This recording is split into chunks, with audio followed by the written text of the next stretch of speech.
यह की स्तुति करो, यहोवा का धन्यवाद करो, क्योंकि वो भला है और उसकी करुणा सदा की है। आइए प्रार्थना करें। सर्वशक्तिमान परम पिता परमेश्वर, हम आपको धन्यवाद देते हैं कि आज फिर से तूने हम सभी को नया दिन दिखाया और आपकी आराधना करने के लिए अच्छा अवसर है, इसका आपको धन्यवाद देते हैं। पिता परमेश्वर, आज की आराधना सभा आपके हाथ में सौंप देते हैं। शुरू से अंत तक हम सभी को आप अगुवाई कर ले। सारा धर्म महिमा आपको देते हुए इस विनती हमारे उद्धारकर्ता प्यारे यीशु मसीह के नाम से मांगते हैं। इस आराधना सभा में सम्मिलित हुए आप सभी को हमारे उद्धारकर्ता प्रभु यीशु मसीह के नाम से स्वागत और अभिनंदन करता हूँ। अब समय होगा कि हम परमेश्वर की महिमा के लिए एक गीत हम गाएंगे, जो कि गीत के बोल है एक टूटे हुए दिल ने। ये गीत आपके सामने में रखा हुआ है। हम मिस्टर मरविन प्रिंस अनिल भाई और उनके मित्रों से निवेदन करते हैं कि गीत गाने में हमारे अगुवाई करें।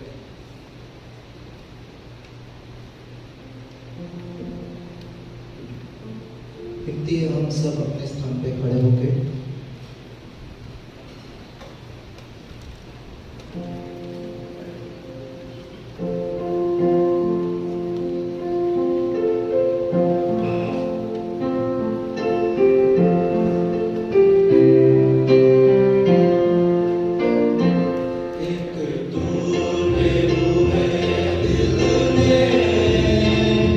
तुझको ही पुकारा है।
पढ़ा जाए।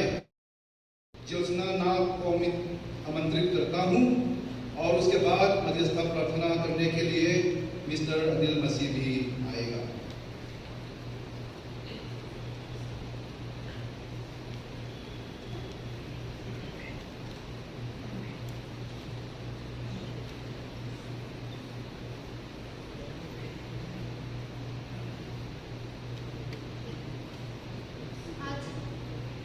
आज सुबह के मनी के लिए जो पाठ चुना गया है वो पाया जाता है शमूएल नबी की पहली पुस्तक अध्याय 1 पद संख्या 9 से 18 पद तक। शमूएल नबी की पहली पुस्तक अध्याय 1 पद संख्या 9 से 18 पद तक। तब सिलो में खाने और पीने के बाद हन्ना उठी और यहोवा के मंदिर के चौखट के एक बाजू के पास एली याजक कुर्सी पर बैठा हुआ था। वह मन में व्याकुल होकर यहोवा से प्रार्थना करने और बिलख बिलख कर रोने लगी और उसने यह मन्नत मानी, हे सेनाओं के यहोवा, यदि तू अपने दासी के दुख पर सचमुच दृष्टि करे और मेरी सुधि ले और अपने दासी को भूल ना जाए और अपने दासी को पुत्र दे, तो मैं उसे उसके जीवन भर के लिए यहोवा को अर्पण करूंगी और उसके सिर पर छुरा फिरने ना पाएगा। तब वह यहोवा के सामने ऐसी प्रार्थना कर रही थी। तब एली उसके मुंह की ओर ताक रहा था। हन्ना मन ही मन कह रही थी। उसके होठ तो भीगते थे परंतु उसका सब ना सुन पड़ता था। इसीलिए एली ने समझा कि वह नशे में है। तब एली ने उससे कहा, तू कब तक नशे में रहेगी? अपना नशा उतार। हन्ना ने कहा, नहीं, हे मेरे प्रभु, मैं तो दुखिया हूँ। मैंने ना तो दाख मधु पिया है और ना मदिरा। मैंने अपने मन की बात खोलकर यहोवा से कही है। अपनी दासी को ओछी स्त्री ना जान। जो कुछ मैंने अब तक कहा है वह बहुत ही शौकित होने और चिढ़ाए जाने के कारण कहा है। एली ने कहा, कुशल से चली जा, इस्राएल का परमेश्वर तुझे मन चाहा वर दे। उसने कहा, तेरी दासी तेरी दृष्टि में अनुग्रह पाए। तब वह स्त्री चली गई और खाना खाया और उसका मुंह फिर उदास ना रहा। परमेश्वर इस वचन के पढ़े और सुने जाने पर आशीष दे।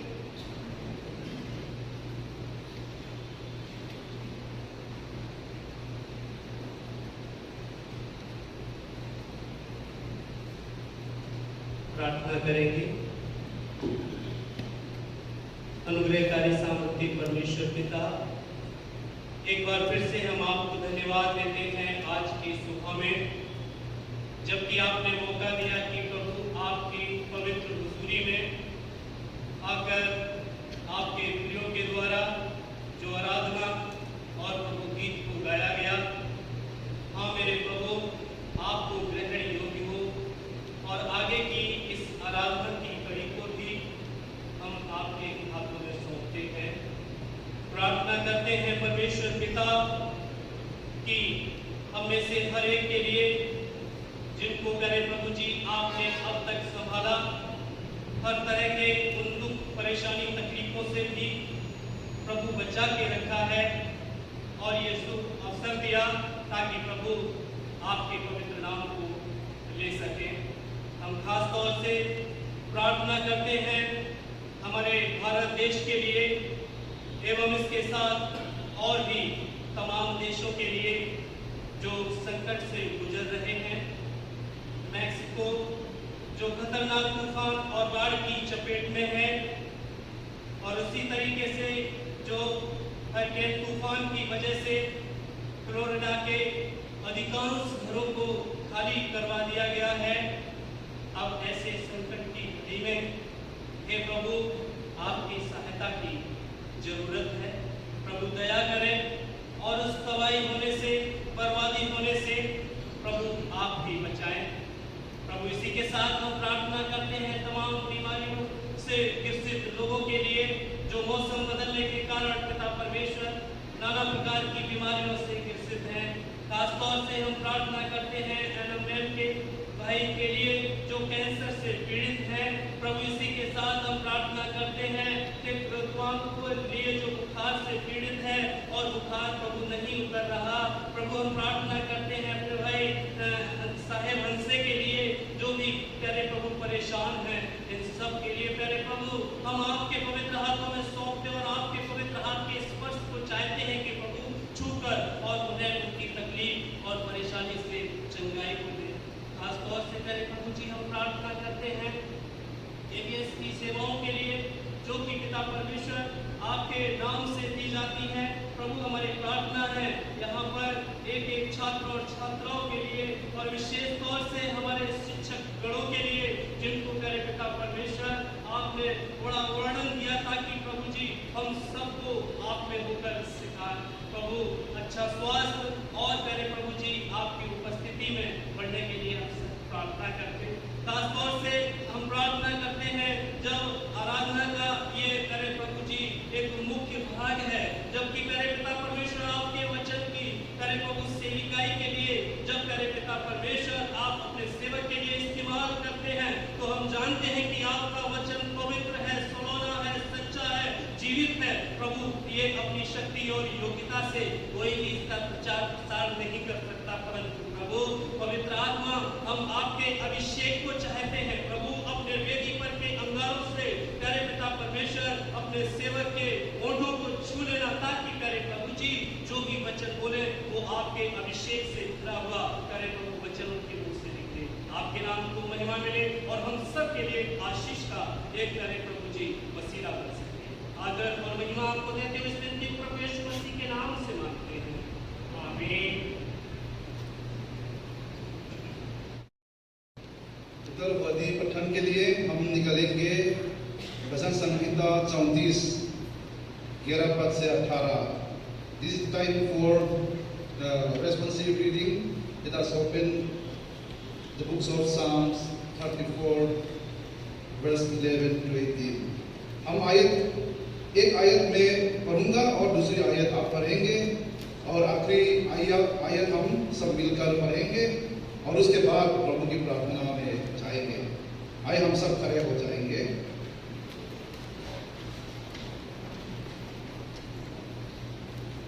हे लड़कों, आओ मेरी सुनो, मैं तुमको यहोवा का भय मानना सिखाऊंगा।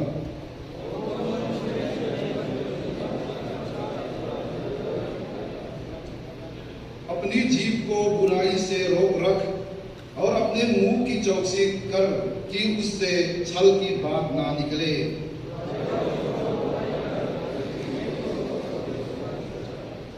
यहोवा की आंखें धर्मियों पर लगी रहती हैं और उसके कान भी उनकी दुहाई की ओर लगे रहते हैं।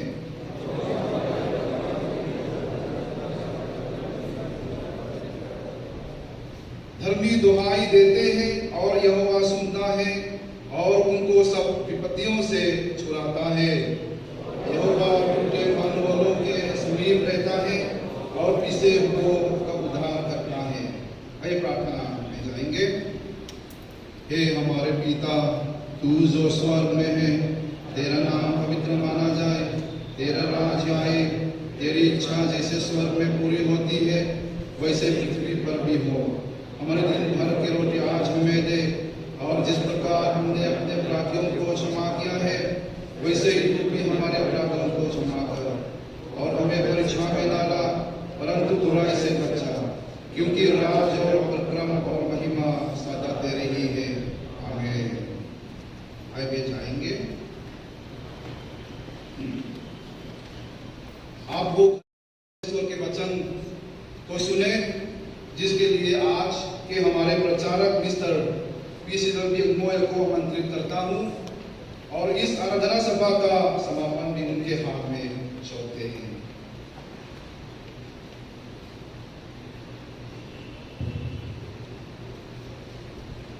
प्रभु यीशु मसीह के नाम से आप सभी को जय मसीह की।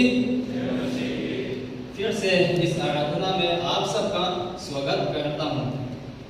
सर्वप्रथम मैं परमेश्वर का धन्यवाद करता हूँ कि उसने मुझे ये सुंदर अवसर प्रदान किया कि आपके सामने परमेश्वर के वचन को बांट सकूं। और मैं संपूर्ण मन से हमारे विद्यालय का और सभी शिक्षकों एवं मेरे सहपाठियों को भी धन्यवाद करता हूँ और जिन्होंने आज की आराधना संचालन में मेरी सहायता की, उन सभी का मैं धन्यवाद करता हूँ। वचन में जाने से पहले आए दुआ करें। है पिता, मेरे मुख को अपने वचनों से भर दीजिए, ताकि जो कुछ मैं कहूँ वो तेरे वचन हो और वो वचन हमारे हृदय को छूने वाला हो सके।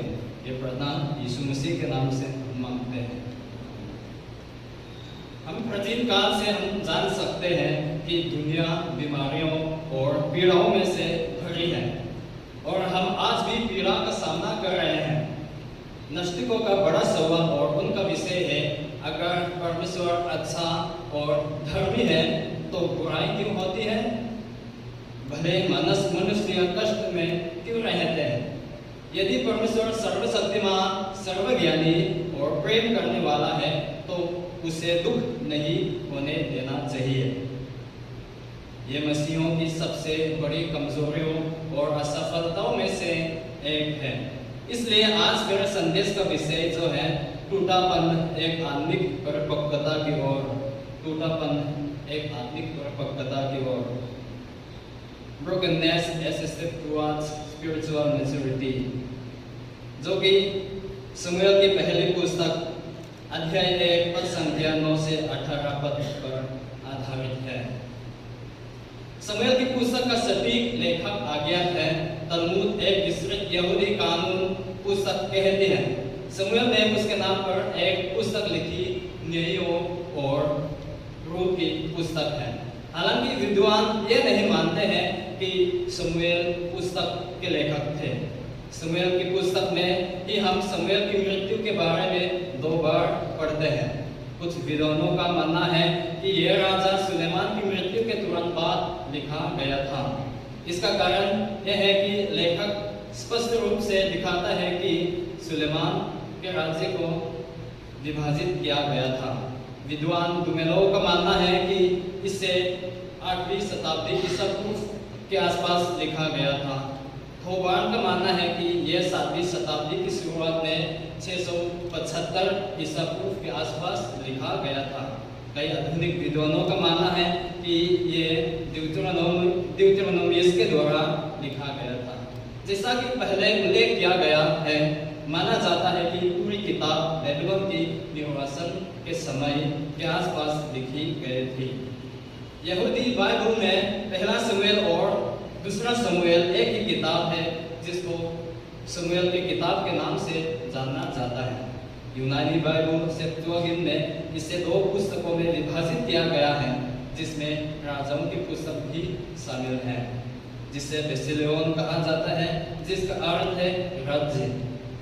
लैटिन बाइबल वल्गेट इसे रेगुन कहते हैं, जिसका अर्थ है राजा।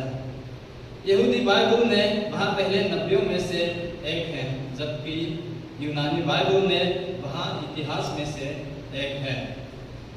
पहला शमूएल 1 अध्याय 1 से 8 पद में हम एल्काना और उसके परिवार के बारे में पढ़ते हैं। एल्काना एक एफ्रेमी था जो रामथाइम जोफिम का एक धर्मी लेवी था। ये गांव यरूशलेम के उत्तर में 5 मील की दूरी पर स्थित है, जो अब एफ्राम है। उसकी 2 पत्नियां थी, हन्ना और पनिन्ना। हन्ना का अर्थ है दया, पनिन्ना के नाम का अर्थ है मोती है। क्योंकि प्राचीन यहूदी में बहुविवाह करना आम परंपरा थी। अध्याय 1 पद 3 में सेनाओं का यहोवा पहली बार आया है। जब बाइबल परमेश्वर के लिए किसी अन्य नाम का प्रयोग करती है, परमेश्वर को इस्राएल की सेना के सेनापति सूर्य देता है, जो कि पहला अध्याय 9 से 11 पद पर आधारित है। पद 9 में लिखा है कि तब सीलो में खाने और पीने के बाद, इसका अर्थ यह हुआ कि इस्राएली पुरुष अपने परिवारों के साथ वर्ष में 3 बार महत्वपूर्ण पर्वों पर बलि चढ़ाने के लिए सीलो जाते थे। जब वे बलि का खाना खा चुके होंगे तो हन्ना बलि के खाना खाने से संतुष्ट नहीं थी, परंतु परमेश्वर की उपासना करने के लिए मंदिर में गए। पद 10 में हम देखते हैं कि हन्ना ने अपने मन की बातें परमेश्वर के सामने रख दी और वहाँ फूट फूट कर रोने लगी। पद 11 में हम देखेंगे कि वहाँ क्यों रोई और किस कारण से रोई। लिखा है कि हन्ना ने परमेश्वर से एक बेटे के लिए दिल से प्रार्थना की और उसने वादा किया कि अगर परमेश्वर ने उसका अनुरोध स्वीकार किया तो वहाँ उसे परमेश्वर की सेवा करने के लिए अर्पण कर देगी। वहाँ अपना सिर नहीं मुंडवाएगा बल्कि नाज़ीर होने के लिए पवित्र बना रहेगा। नाज़ीर अपना सिर ना मुंडवाए क्योंकि वहाँ अपने जीवन भर लेवी गोत्र के याजक पद के लिए पवित्र किया जाता है। हन्ना की परेशानी का कारण क्या था? क्या हन्ना एक बुरी महिला थी? पद 9 से 11 से स्पष्ट है कि हन्ना एक धर्मी महिला थी और एल्काना उसे बहुत प्यार करता था, परंतु यहोवा ने उस पर बड़ी विपत्ति आने दी। सो वहाँ बहुत चिंतित हुई और फूट कर रोने लगी। अगर हम खुद को देखें तो हम अच्छे विश्वासी हैं, हम सेवक हैं, हम दूसरों के लिए प्रार्थना करते हैं, हम भेंट भी देते हैं, लेकिन दुख हम पर आता है, हम क्लेश में होते हैं और कभी कभी विभिन्न तरीकों से टूट जाते हैं। परंतु प्रभु यहोवा ने हमें ये सब सहने दिया, ये हमारा है। प्रभु हमें दुख उठाने देते हैं क्योंकि हम अपने दुख में परमेश्वर को पाते हैं। हमारी समस्याएं हमें सही दिशा में जाती है और हमें दूसरों को समझने का सबक देते हैं। हमें ऐसी कठिनाई से कैसे निपटना चाहिए, हमने जो हिस्सा चुना है वहाँ हमें ये भी सिखाता है कि कठिनाइयों से कैसे निपटा जाए। हम इसे हन्ना के जीवन से देख सकते हैं और हम समस्या से कैसे निपटा जाए। ये मुझे मेरे अगले बिंदु की ओर ले जाता है, जो कि हमें प्रार्थना के साथ समस्याओं का सामना करना चाहिए। हमें प्रार्थना के साथ समस्याओं का सामना करना चाहिए। 12 से 16 पद पर आधारित है। पद 12 और 13 लिखा है कि हन्ना चुप रही और परमेश्वर से प्रार्थना की। एली याजक ने उसकी ओर ध्यान से देखा और उससे लगा कि वहाँ नशे में है। हम देखते हैं कि हन्ना ने पूरे मन से परमेश्वर से प्रार्थना की। पद 14 और 15 एली ने सोचा कि वहाँ नशे में है, इसलिए उसने थोड़ी देर प्रतीक्षा की और फिर उसकी प्रार्थना में बाधा डाली। हन्ना ने एली याजक को समझाया कि वहाँ अपने मन की बातों को परमेश्वर के सामने उड़ेल रही है। यह बात दिखाता है कि हन्ना ने परमेश्वर पर भरोसा किया और अपनी सारी पीड़ा उसके सामने रख दी। इस प्रकार की प्रार्थना परमेश्वर जरूर उत्तर देता है। पद 16 में हम देखते हैं कि हन्ना उत्तर देती और कहती है कि अपनी दासी को ओछी स्त्री ना जान, जिसका मतलब है कि मुझे एक अविश्वसनीय महिला के रूप में ना सोचे।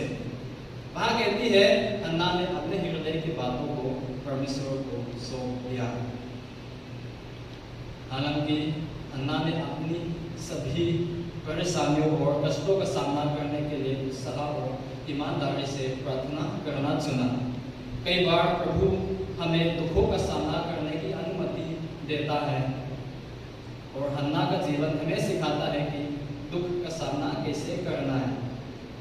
केवल एक चीज जो हम कर सकते हैं वह है अपने मन की बातों को खुद को परमेश्वर को अर्पित करना है और प्रार्थना करना है। जब हम प्रार्थना करते हैं तो हमें सबसे पहले अपनी आवश्यकताओं का उत्तर मिलता है और ये हमारे लिए और दूसरों के लिए एक आशीष बन जाता है। प्रार्थना करने वाले लोग गिरने पर भी फिर से उठते हैं और वे मुश्किलों में भी प्रभु में प्रसन्न रहते हैं और वे सही चुनाव करने में सक्षम होते हैं। इसलिए मेरा तीसरा बिंदु है टूटना आध्यात्मिक परिपक्वता की ओर ले जाता है। टूटना आध्यात्मिक परिपक्वता की ओर ले जाता है। पद 17 और 18 में आधारित है। पद 17 और 18 को देखें तो जब एली याजक ने हन्ना की सच्ची प्रार्थना सुनी तो वहां उसे आशीर्वाद देने के लिए प्रेरित हुआ। याजक एली का आशीर्वाद और अनुग्रह सुनकर हन्ना बहुत खुश हुई और उसने कहा, तेरे दासी तेरे दृष्टि में अनुग्रह पाया। और इसका मतलब यह भी हो सकता है ऐसा ही हो या आमीन। उसकी प्रार्थना का उत्तर दिया गया, उसका मुंह फिर उदास ना रहा और उसका दुख दूर हो गया और वहां खुशी खुशी घर जा सके। पद 19 से 28 से पता चलता है कि हन्ना को परमेश्वर की ओर से आशीष मिली और उसने एक पुत्र को जन्म दिया और उसका नाम शमूएल रखा। तब हन्ना ने एली याजक के पास जाकर शमूएल को परमेश्वर को अर्पण किया और कहा, यहोवा ने मुझे मुंह मांगा वर दिया, इसीलिए मैं भी उसे यहोवा को अर्पण कर देती हूँ कि ये अपने जीवन भर यहोवा ही का बना रहे। शमूएल के नाम का अर्थ है परमेश्वर ने सुना या परमेश्वर का नाम। शमूएल इस्राएल का अंतिम न्यायी और उसके भविष्यवक्ताओं में पहले था। वहाँ मूसा के बाद सबसे महान व्यक्तियों में से एक था। वहाँ इस्राएल के न्यायों और राजाओं के लिए तैयार करने वाला और न्यायों और राजाओं के बीच एक महत्वपूर्ण था और उसने एली के स्थान पर याजक का काम किया। वह अकेला था जो परमेश्वर को बलिदान चढ़ा सकता था। हन्ना ने अपना दुख परमेश्वर को दे दिया और प्रभु यहोवा ने उसको मुंह मांगा वरदान दिया और जैसा भी उसने वादा किया था उसने अपने एकलौते पुत्र शमूएल को परमेश्वर के पास अर्पण किया। यदि हम अपने कष्टों और समस्याओं को सकारात्मक दृष्टि से देखें और परमेश्वर से प्रार्थना करें तो प्रभु हमें आध्यात्मिक परिपक्वता की ओर ले जाएंगे। प्रिय भाइयों और बहनों, क्या हम कभी दुखी होते हैं? क्या आपको ऐसा लगता है कि आप टूट गए हैं? जब मैं 17 साल का था, जब मैंने खुद को परमेश्वर की सेवा के लिए समर्पित कर दिया था, पारिवारिक समस्याओं के कारण मैं 10वीं कक्षा तक पढ़ पाया। उस समय मेरे पिता शराब पी रहे थे और परिवार संकट में था। मैं अधिक व्यापक रूप से सेवा करना चाहता था, इसलिए मैं काम करते हुए 12वीं कक्षा में फिर पढ़ने लगा। पास होने के बाद पारिवारिक समस्याओं के कारण फिर से मैं काम करना पड़ा। उसी समय मुझे परमेश्वर की ओर से एक बड़ी बुलाहट मिली और मैंने अपने पिता से पूछा, क्या मैं मिशनरी कार्य के लिए जा सकता हूँ? लेकिन उन्होंने मुझे अनुमति नहीं दी। मैं पीड़ा में था और फूट कर रोया, परंतु मैंने और अधिक मन से प्रार्थना की कि हे प्रभु, मुझे अपनी सेवा करने का अवसर दो। हे प्रभु, मुझे अपनी सेवा करने का अवसर दो। 2 साल की प्रार्थना के बाद प्रभु ने मुझे सेवकाई में बाहर जाने का अवसर दिया। 4 साल मिशनरी के रूप में सेवा करने के बाद परमेश्वर ने मुझे धर्म विज्ञान का अध्ययन करने के लिए यहाँ बुलाया है। मेरे परिवार की गरीबी के कारण मुझे कई समस्याएं थी। मेरे पिता नशे में रहते थे और परिवार में कई समस्याएं थी, लेकिन मेरे कष्टों ने मुझे ताकत दी और मुझे कई बार प्रार्थना करने के लिए मजबूत किया। इन समस्याओं ने मुझे बहुत कुछ सिखाया है ताकि दूसरों की समस्याओं को समझ सकूं। यह मुझे आध्यात्मिक सहन शक्ति, बल और परिपक्वता प्रदान करता है। भाइयों और बहनों, कि हम अपने व्यक्तिगत, पारिवारिक, समुदाय और सेवकाई में गंभीर चुनौतियों का सामना करते हैं।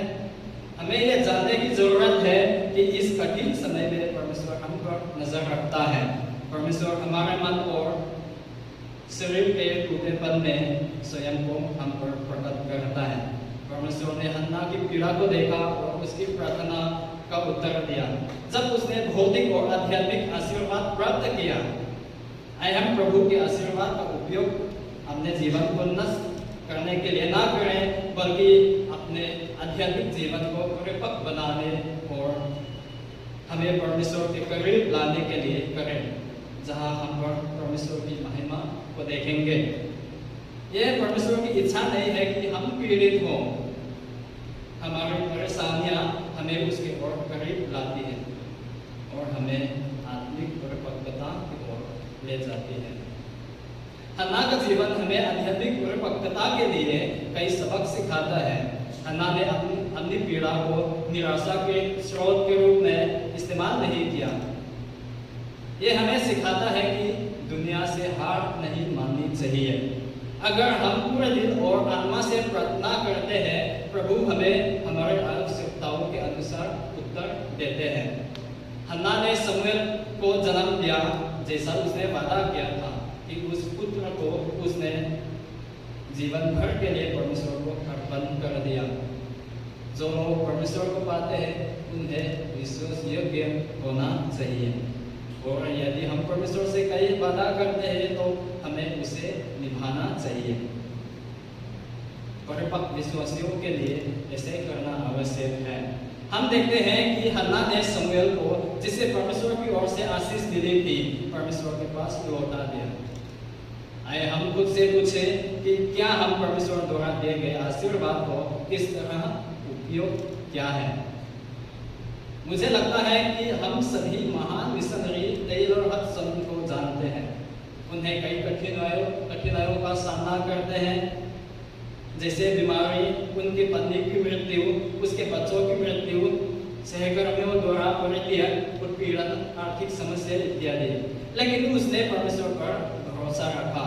उन्होंने चीन इंग्लैंड मिशन की स्थापना की। 51 वर्षों तक चीन ने सेवा की और 125 स्कूलों की स्थापना की और 125,000 विश्वासियों को जोड़ा गया।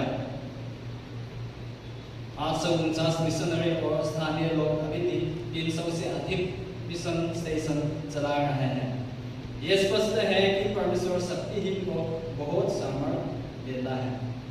यशाया 40 अध्याय 29 कहता है, वह थके हुए को बल देता है और शक्तिहीन को बहुत सामर्थ्य देता है। हमें यह जानना जरूरी है कि अगर हमें लगता है कि हम टूट गए हैं तो भी परमेश्वर हमें ताकत दे सकते हैं। वचन संहिता 34 अध्याय 18 में हम पढ़ते हैं कि यहोवा टूटे मन वालों के समीप रहता है और पिसे हुओं का उद्धार करता है। दुख कितना भी बड़ा क्यों ना हो, हम अपने दुखों को पीछे छोड़ दें और हम परमेश्वर के उत्तर की प्रतीक्षा करें। तब हम आध्यात्मिक आशीर्वाद के साथ अच्छे सेवक और परिपक्व विश्वासी बनने में सक्षम होंगे। प्रियो, हमें अन्य कष्टों में धैर्य रखना है। प्रभु को पुकारें और वहाँ हमें आध्यात्मिक परिपक्वता की ओर ले जाएगा।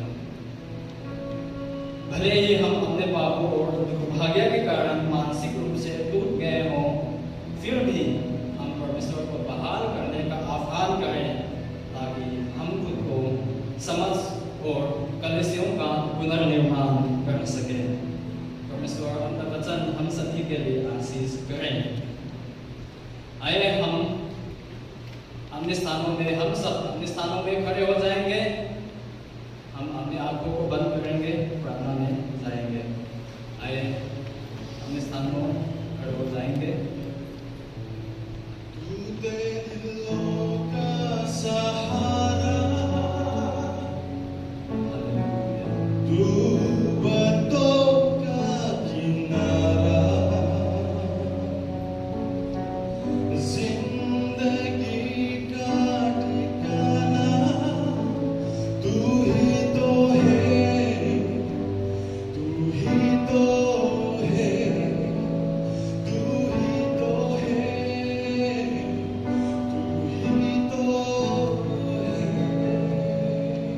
टूटे होगा, डूबते होगा, प्रभु तू ही सहारा है। जैसा पतरस भी मानता है कि प्रभु जीवन और शांति तो तेरे ही पास है। मैं प्रार्थना करता हूँ, कितने लोग टूटे हुए हैं, कितने लोग संसार रूपी भवसागर में डूबने पर हैं, और कितने हैं जिनकी जिंदगी का कोई ठिकाना नहीं है। प्रभु तू ही उनका सहारा बनकर टूटेपन में आध्यात्मिक परिपक्वता को प्रदान करने में सहायता कीजिए। प्रभु यीशु मसीह के नाम से मांगते हैं। अब हमारे प्रभु यीशु मसीह का अनुग्रह, पिता परमेश्वर का प्रेम और पवित्र आत्मा की सहभागिता हम सबके साथ और तमाम विश्वासियों की आध्यात्मिक परिपक्वता को स्थिर रखने के लिए अब से लेकर हमेशा हमेशा तक बने रहे। आमीन।